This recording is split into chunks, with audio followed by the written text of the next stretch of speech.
MA final के 9th प्रश्न पत्र। भारत में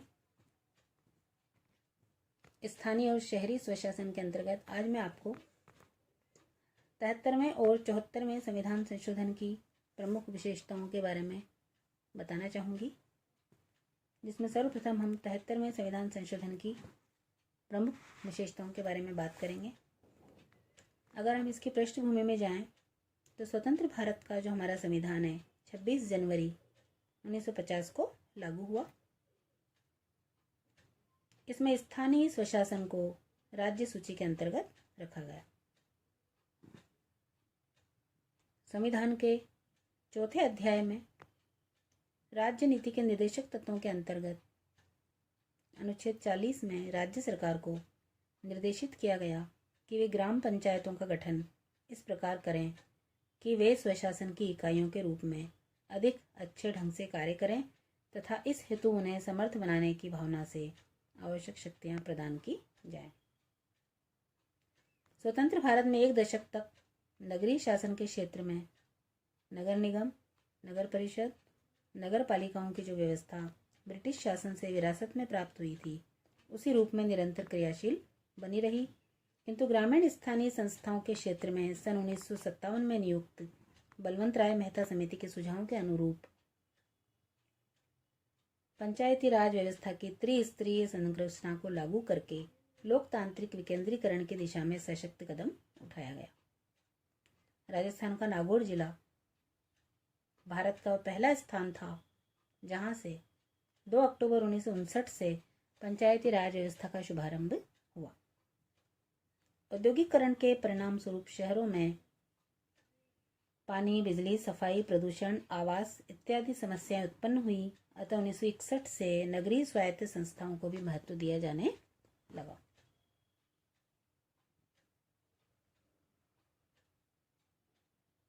पंचायती राज संस्थाओं को अधिक कुशल, सक्षम और जनोपयोगी बनाने हेतु अशोक मेहता समिति का गठन किया गया, जिसने त्रिस्तरीय के स्थान पर द्विस्तरीय पंचायती राज प्रणाली अपनाने का सुझाव दिया और राज्य स्तर के बाद सर्वप्रथम जिला स्तर पर प्रशासनिक विकेंद्रीकरण की अनुशंसा की, किंतु उन सुझावों को स्वीकृत नहीं किया गया।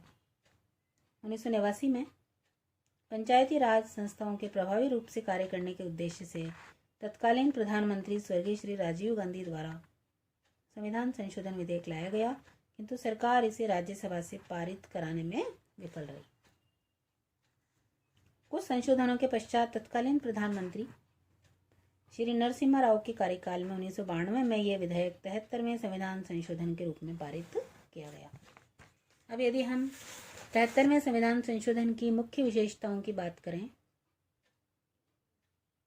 तो 73वां संविधान संशोधन जो 1992 में पारित हुआ, 17 राज्यों के अनुसमर्थन के पश्चात 20 अप्रैल 1993 को राष्ट्रपति द्वारा स्वीकृत किए जाने तथा 24 अप्रैल 1993 को गजट नोटिफिकेशन के पश्चात ये प्रवर्तित हुआ।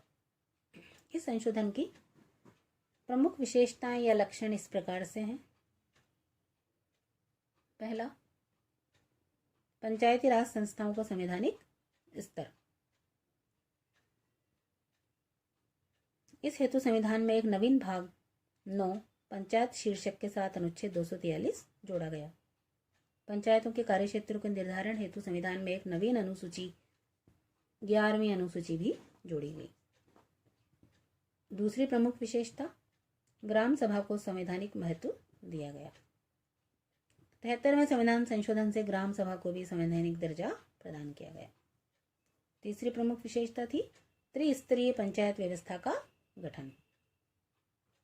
संविधान संशोधन द्वारा सभी राज्यों को त्रिस्तरीय पंचायती राज व्यवस्था को लागू करने हेतु निर्देशित किया गया।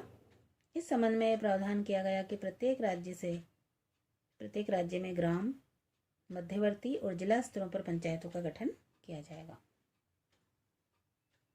चौथी प्रमुख विशेषता है पंचायतों की संरचना, जिसमें राज्य विधानमंडलों द्वारा पंचायतों की संरचना के अंतर्गत यह प्रावधान किया गया कि राज्य पंचायती राज संस्थाओं की संरचना के बारे में पृथक अधिनियम निर्माण करके व्यवस्था करेंगे। पंचायत इकाइयों में जनसंख्या के आधार पर भी समानता रखी गई।